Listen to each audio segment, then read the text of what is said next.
안녕하세요. 로마서 묵상 46번째 시간입니다. 오늘의 본문은 로마서 16장 17절에서 20절까지의 말씀이고요. 제목은 회방하는 자들에 대한 대처라고 삼았습니다. 자, 오늘 본문 로마서 16장 17절에서부터 20절, 길지 않죠? 이 본문을 보고 오늘의 묵상 나누기 시작하겠습니다. 17절입니다. 형제들아, 내가 너희를 권하노니 너희가 배운 교훈을 거슬러 분쟁을 일으키거나 거치게 하는 자들을 살피고 그들에게서 떠나라. 이 같은 자들은 우리 주 그리스도를 섬기지 아니하고 다만 자기들의 배만 섬기나니 교활한 말과 아첨하는 말로 순전한 자들의 마음을 미혹하느니라. 너희의 순종함이 모든 사람에게 들리는지라. 그러므로 내가 너희로 말미암아 기뻐하노니 너희가 선한 데 지혜롭고 악한 데 미련하기를 원하노라. 평강의 하나님께서 속히 사탄을 너희 발 아래에서 상하게 하시리라. 우리 주 예수의 은혜가 너희에게 있을지어다. 아멘. 이제 로마서의 거의 이제 마지막 부분입니다. 한 번 더 공부하면 로마서가 끝나겠습니다. 오늘이 46번째 묵상인데요, 47번째 묵상으로 로마서 묵상을 마치려고 합니다. 자, 이제 끝에서 두 번째 시간입니다. 사도 바울이 로마서를 쭉 쓰다가 온갖 내용을 다 썼죠. 근데 이제 끝마무리에 마음에 한 곳 걸리는 사람들이 있었습니다. 끊임없이 복음을 회방하는 그런 사람들입니다. 그래서 그런 사람들이 로마 교회 안에도 있다는 소식을 듣고 그들에게 어떻게 대처해야 될지, 거기에 대한 짧지만 아주 확실한 가르침을 전달하고 있는 내용이 오늘 17절서부터 20절까지의 말씀입니다. 자, 우리가 말씀 요점을 한번 보고요, 그 다음에 한번 한 절씩 살펴보죠. 말씀 요점은 우리가 하나님의 일을 할 때 모든 사람들이 우리를 편들어 주는 것이 아닙니다. 때로는, 아니 언제나 우리를 대적하고 회방하는 사람들이 늘 있습니다. 그들을 어떻게 대해야 하는지 그것도 쉬운 문제가 아니고 때로는 그것이 가장 중요한 문제가 되기도 합니다. 옳지 않은 주장으로 사람들의 생각을 미혹함으로 거짓을 진실인 양 우기고 가르칠 때 어리석은 사람들은 많이 미혹당하고 넘어지기 일쑤입니다. 이에 대한 바른 대처가 절실하게 필요합니다. 우리가 사실 이제 믿음 생활을 하면서 경험하는 내용입니다. 하나님의 일을 한다고 해서, 하나님이 우리에게 어떤 일을 맡겨주셨다고 해서 그 일이 결코 순탄하게 진행이 되지 않는 경우가 많이 있습니다. 여러분, 예수님의 일생을 보더라도 예수님의 그 공생의 시작이 무엇으로부터 시작합니까? 사탄으로부터, 시험 받으심으로부터 시작했는데요, 그때 예수님을 광야로 몰고 간 분은 성령에게 이끌려예요. 이게 지금 예수님 혼자 생각해서 일로 갈까 저리로 갈까 이렇게 결정한 게 아니라 성령님의 이끌림을 받아서 광야로 갔는데 그 자리에서 예수님을 기다리고 있던 것은 사탄의 시험이었다고 하는 거죠. 하나님께서 예수님을 공생애로 이제 데뷔시키려고 하는 그 첫 순간에 사탄의 시험이 기다리고 있었다는 겁니다. 우리가 성경을 보면 사탄의 시험은 하나, 둘, 셋 해서 한 번으로 끝나는 것 같지만, 제가 보기에는 예수님의 그 사탄의 시험은 마치 입학시험처럼 그때 한번 보고 패스하면, 합격하면 그 다음부터는 사탄의 시험이 없다. 저는 그렇게 생각하지는 않고요. 예수님의 평생 기간 동안 아마도 끊임없이 그런 시험이 있었을 것이다. 그리고 그 시험을 이겨내시는 그 방법, 그 원칙, 그것을 첫 머리에 그렇게 정리해서 소개하고 있다라고 생각합니다. 오늘 본문도 마찬가지입니다. 주님의 일이 있는 곳에 꼭 사탄의 회방이 함께 뒤따라 오게 됩니다. 마치 빛이 있다면 당연히 어두움이 있는 것처럼 선과 함께 악이 이 세상에 있는 한은 공존하는 것처럼 하나님의 일을 할 때 언제나 탄탄대로 그냥 순적한 일만 있는 것이 아니라 오히려 정말 감당할 수 없는 시험과 어려움이 우리를 기다리고 있는 경우도 많이 있습니다. 그 어려움이 있다고 해서 회방이 있다고 해서 이 일이 하나님이 시키신 일이 아니다 라고 말하면 안 되는 거죠. 우리가 흔히 그 축복의 신학이라고 할까요? 이 성공의 신학, 여기는 무조건 잘 되는 거는 하나님의 축복, 안 되는 거는 하나님의 벌, 이렇게 말하고 있지만 사실은 이렇게 너무 극단적으로 나누는 것은 건강하지 못하죠. 하나님의 일을 할 때 오히려 우리가 어려움을 경험하는 때도 많이 있고요, 오히려 그 어려움 가운데 더 깊은 하나님의 은혜를 우리가 만나고 체험하고, 그래서 더 한 단계 더 성숙해지는 그런 경우들이 많이 있습니다. 자, 교회가 있는 곳에 언제나 성경에 이게 비단 분열의 문제가 고린도 교회뿐만의 문제가 아니라 사실 모든 교회, 갈라디아 교회도 마찬가지고요, 모든 교회들마다 분열과 다툼과 시기와 쟁투와 나뉘어짐의 회방의 일들이 꼭 공존했는데, 교회는 그 문제를 이겨나가면서 정말 이 땅에서 맡겨진 사명을 감당해 나가는 것이 그게 교회의 사명이고 성도들의 사명이라고 생각합니다.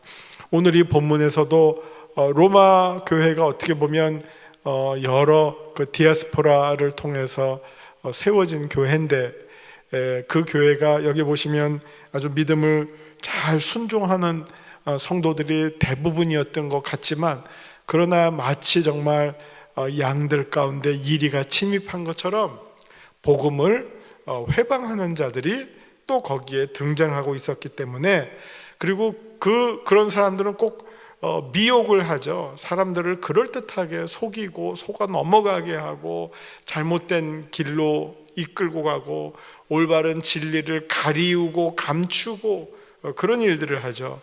그런 문제를 듣고 바울이 지금 이 내용을 마지막 부분에 당부하게 됩니다. 17절 보시면, 형제들아 내가 너희를 권하노니 너희가 배운 교훈을 거슬러 분쟁을 일으키거나 거치게 하는 자들을 살피고 그들에게서 떠나라.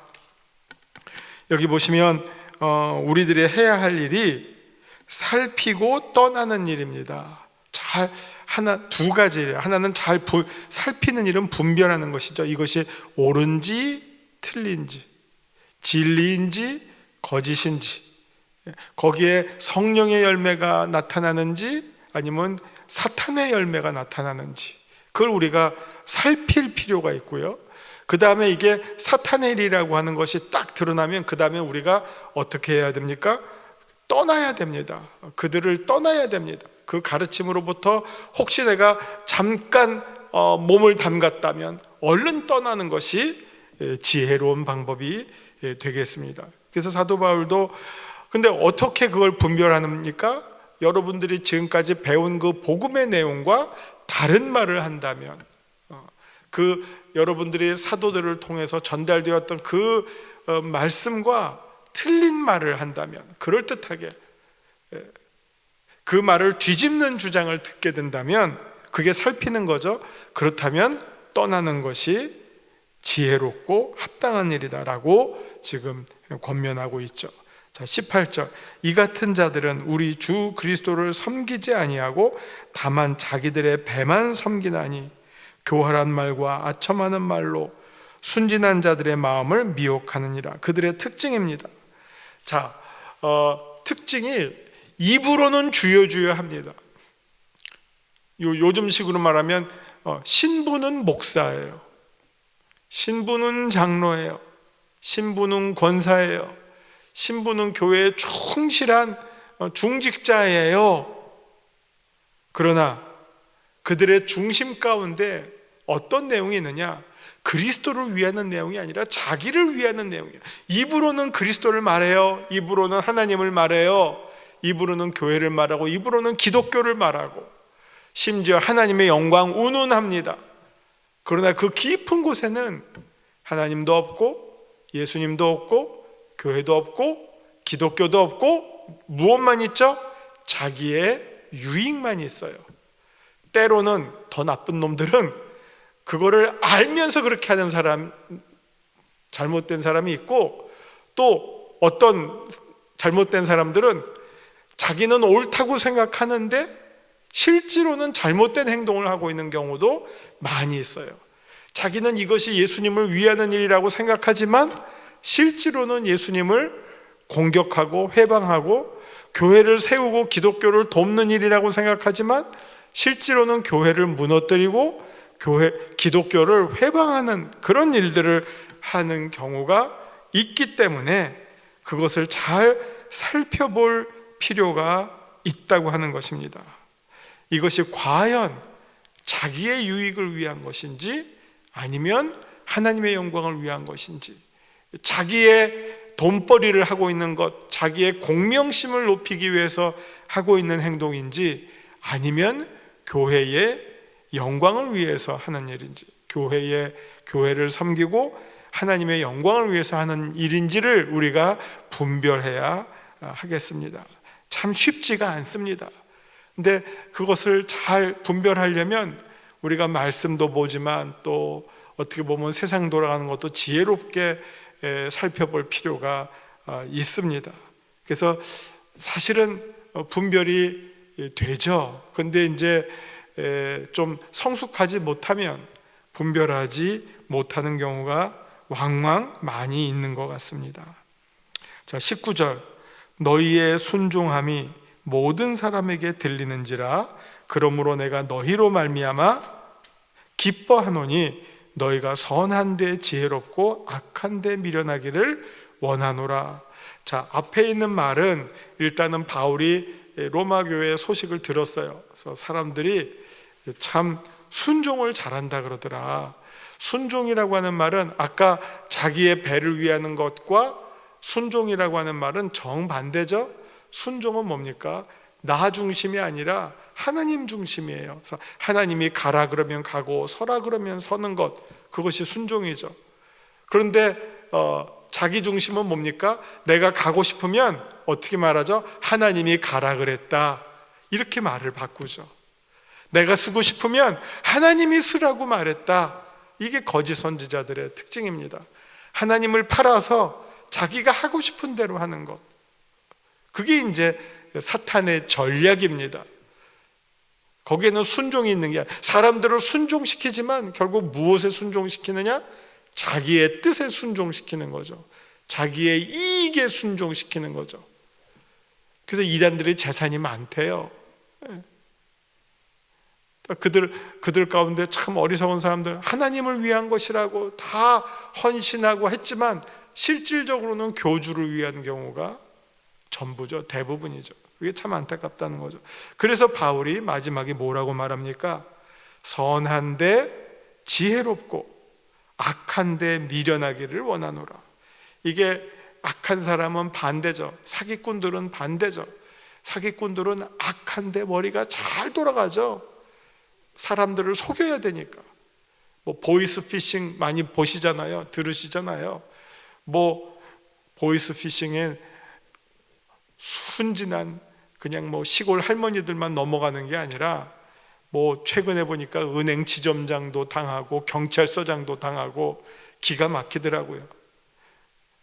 그냥 모르는 데서 이상한 말 오면 그게 이제 보이스피싱이 노리는 게 몇 가지의 그 사람의 약점이 있잖아요. 가족관계, 이 부모의 책임감, 그걸 노리든지 아니면 그 이익, 어떤 욕심을 노리죠. 욕심을 치죠. 욕심을 이용해서 자기의 욕심을 채우려고 그러죠. 우리가 신앙도 욕심이 동기가 된 신앙은 이단으로 넘어가기가 쉬워요. 자기 중심의 신앙, 교회에서 열심히 봉사하더라도 자기 중심의 신앙은 상처받기가 쉬워요.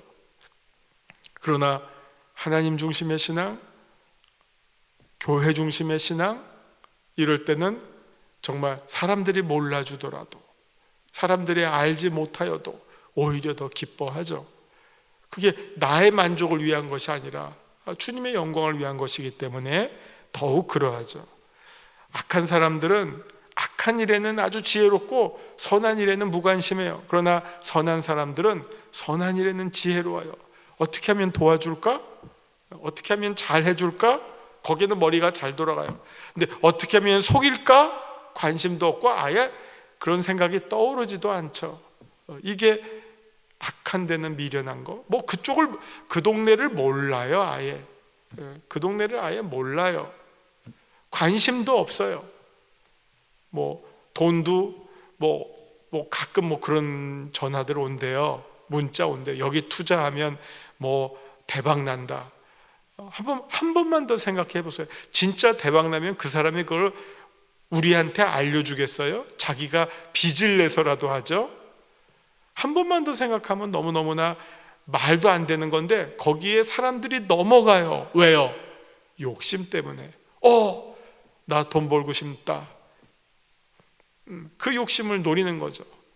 언제나 그 사탄의 미혹은, 유혹은 인간의 연약한 부분, 그게 욕심이라든지 뭔가 하나님과의 관계를 어그러뜨리는 그런 허점들을 찾아서 들어와서 공격하죠.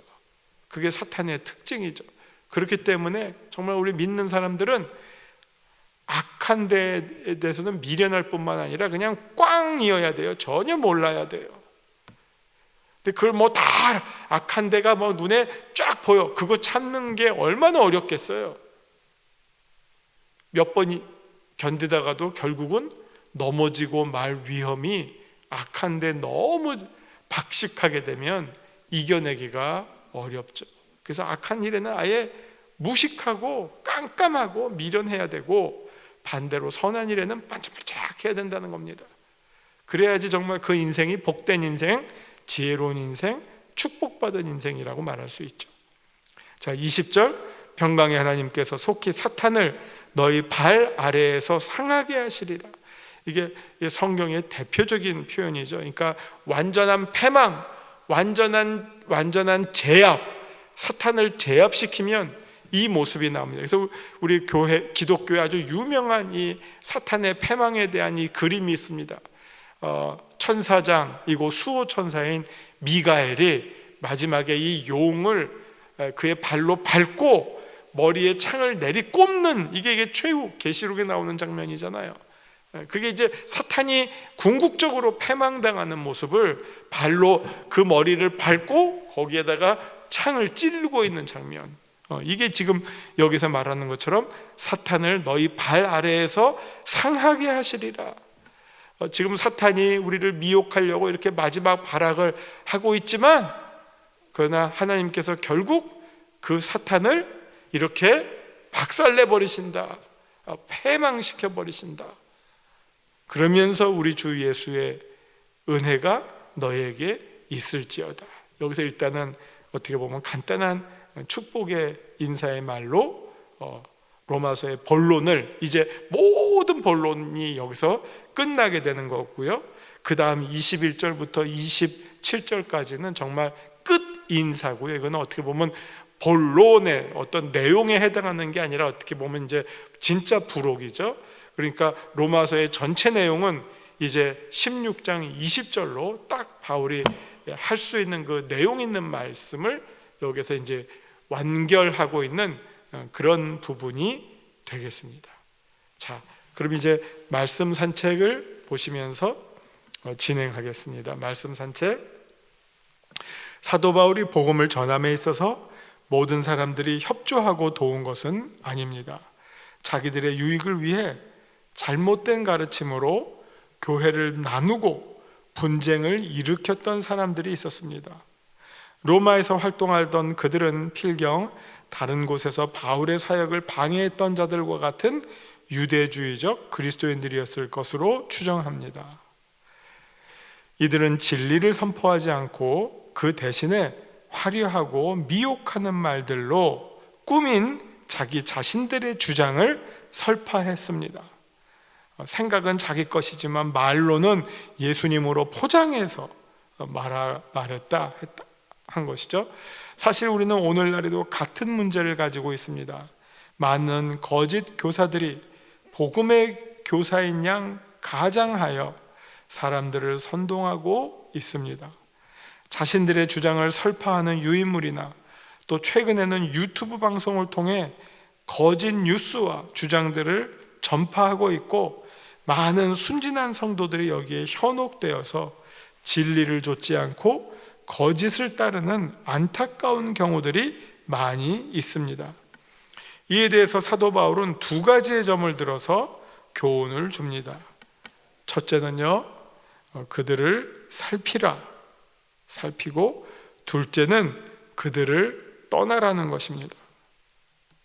살피라고 하는 말은 그들의 실체를 분별하라는 말이고, 떠나라는 말은 그들의 거짓, 미혹하는 주장에 귀를 닫고 마음을 닫고 무시하라는 말입니다.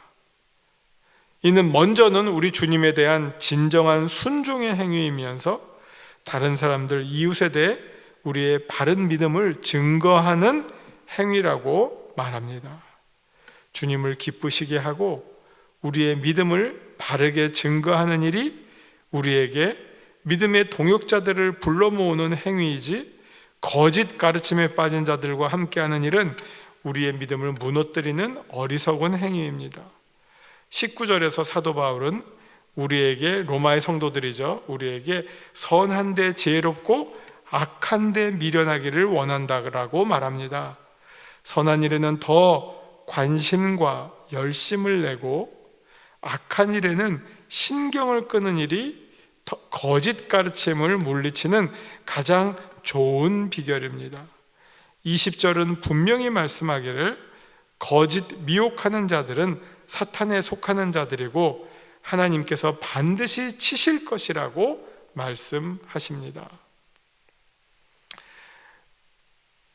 사실 이 마지막 때에 이 거짓 선지자들이 날뛸 것이다 라고 하는 예언이 이미 있죠. 그래서 점점 이 복음을 회방하고 수많은 잘못된 주장들을 진리의 말씀인 것 양 포장해서 어리석은 성도들을 미혹하고 끌어들이는 그런 행위들을, 또 심지어 교회라고 하는 이름을 가지고, 목사라고 하는 이름을 가지고 하는, 자행하는 경우가 너무나 많이 있기 때문에 정말 우리 성도님들 꼭 지혜롭게 잘 분별하시기를 바랍니다.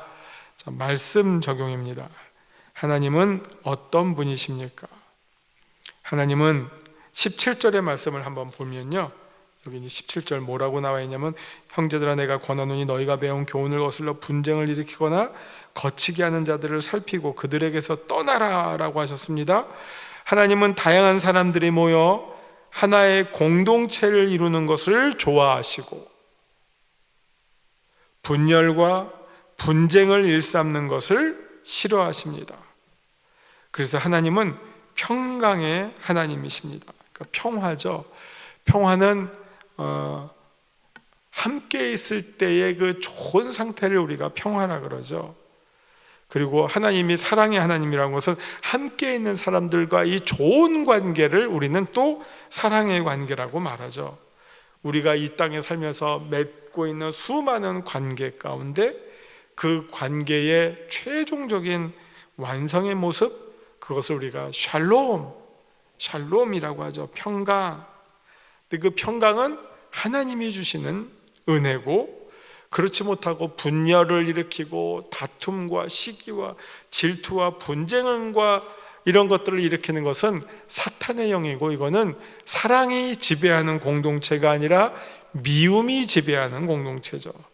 사랑은 허다한 죄를 덮는 반면에 죄는 허다한 사랑을 덮고 한 가지 잘못을 침소봉대한다 그러죠. 한 가지 잘못을 크게 만드는 것, 그것이 바로 미움이라고 말할 수 있겠습니다. 또 17절과 20절 오늘 본문 말씀을 통해서 하나님은 진리의 하나님이십니다. 반대로 교활함과 미혹하는 일은 사탄에 속한 일입니다. 그래서 성경도 이해할 것은 이해하고 아니할 것은 아니하지, 이걸 말을 만들고 꼬리를 붙여서 거짓을 진실인 양 꾸며대는 것에 대해서는 하나님께서 제일 싫어하시는 일이죠. 자, 내게 주는 교훈은 무엇입니까? 19절에 보시면 너희의 순종함이 모든 사람에게 들리는지라 내가 너희로 말미암아 기뻐하노니 너희가 선한 데 지혜롭고 악한 데 미련하기를 원하노라. 이 19절 말씀을 통해서 선한 일에 더욱 지혜롭고 미련한 일에는 스스로 미련하게 되어 그런 미련한 일을 도모하는 일에 나서지 않도록 마음과 생각을 성령님의 인도하심 아래에 맡겨야 하겠습니다. 자, 이제 말씀에 따른 기도로 마칩니다. 기도하십니다. 하나님, 진리와 계시의 영을 우리에게 밝혀주사 참된 진리와 미혹하는 거짓을 올바르게 분별하게 하시고 하나님의 일에 더욱 진실하게 순종하게 헌신하는 저희들 되게 하여 주옵소서. 예수님 이름으로 기도합니다. 아멘.